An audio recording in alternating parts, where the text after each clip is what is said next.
Agama mengajarkan kita ke arah yang lebih baik dan kehidupan yang lebih teratur. Baik agama apapun di dunia ini selalu mengajarkan kebaikan kepada orang-orang serta mencintai Tuhannya. Namun tidak berlaku pada sebagian orang-orang ini, mereka senantiasa sesumbar dan menyepelekan Tuhan. Kebetulan atau tidak, peristiwa ini yang jelas menyepelekan Tuhan adalah perbuatan yang sangat tercela dan tidak patut ditiru. 1. Thomas Andrews. Thomas Andrews adalah orang yang membuat kapal Titanic, ialah kapal yang begitu fenomenal. Titanic merupakan kapal yang sangat mewah dan modern di zaman itu. Kapal itu pun dibuat dengan bahan-bahan yang baik sehingga pembuatnya merasa kapal itu akan kokoh terhadap serangan dan bahaya apapun. Karena merasa sukses atas hasil kerja kerasnya itu, Thomas Andrews pernah sesumbar dengan mengatakan kapal ini tidak akan pernah tenggelam, bahkan oleh Tuhan sekalipun. Dan saat Titanic melakukan perjalanan pertamanya menuju Amerika, Titanic menabrak gunung es di Samudera Atlantik yang membuatnya tenggelam dan terbelah menjadi dua bagian. Thomas adalah salah satu penumpang kapal tersebut ikut tenggelam bersama dengan kapalnya. 2. Bon Scott. Bon Scott ialah seorang musisi di tahun 70-an, yang merupakan seorang mantan vokalis band terkenal AC/DC. Ia ditemukan tewas karena tersedak oleh muntahannya sendiri. Bon Scott dianggap menghina Tuhan karena lirik di lagunya yang berbunyi, "Jangan hentikan aku sedang asik berjalan ke neraka." Lagu tersebut ada di dalam albumnya yang dirilis pada tahun 1979. 3. Cazuza. Cazuza merupakan seorang artis asal Brazil. Pada saat aksinya di panggung, Cazuza menghisap sebatang cerutu lalu mengebulkan asapnya ke atas sambil berkata, "Tuhan, ini untukmu." Ia pun dikabarkan meninggal pada usianya yang ke-32 tahun, karena terkena kanker paru-paru. 4. Tancredo Neves. Tancredo Neves adalah seorang presiden Brazil yang terpilih yang meninggal tepat sebelum pelantikannya.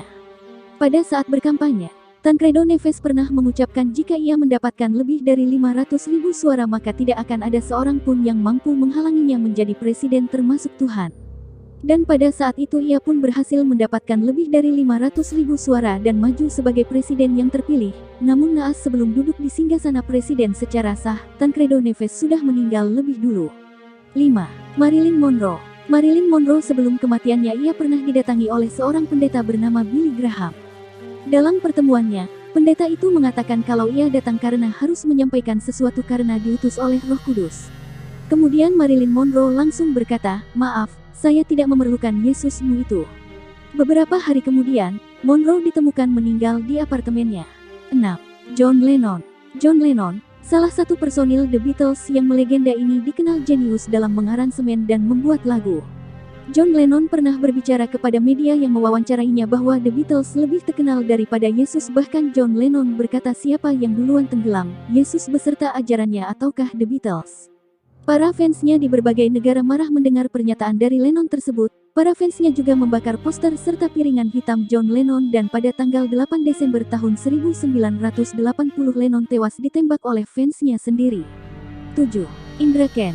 Indra Kent adalah seorang pemuda yang kaya raya yang bisa membeli apapun yang diinginkan, tapi karena dengan kesombongannya yang luar biasa dia pernah menyebut dirinya tidak punya agama. Tidak sedikit yang memprediksi Indra Kent akan jatuh miskin karena kasus tersebut. Padahal sebelumnya sang influencer pernah sesumbar dirinya tidak akan jatuh miskin. Hal tersebut diketahui kala dirinya mendapatkan pertanyaan bagaimana ketika Tuhan memiskinkannya. Dia justru seolah menantang Tuhan dengan jawabannya. Kira-kira kalau Tuhan merubah nasib gue kembali jatuh miskin gimana? Oh, nggak bisa. Karena ketika gue sombong, gue pamer, dan Tuhan mau bawa aku miskin. Tapi aku tiba-tiba baik, beramal, bersedekah, bantuin orang, kata Indra Kent dikutip dari videonya. Makanya Tuhan pun bingung ambil keputusan mau diapain aku ini. Tuhan bingung enggak bisa bikin aku miskin, katanya sambil tertawa. Ucapan tersebut pun tampak menjadi bumerang bagi Indra Kent. Dia ditetapkan sebagai tersangka investasi bodong binary option binomo pada tanggal 24 Februari tahun 2022. Dia pun terancam dipenjara dan dimiskinkan negara karena semua hartanya hasil dari investasi bodong.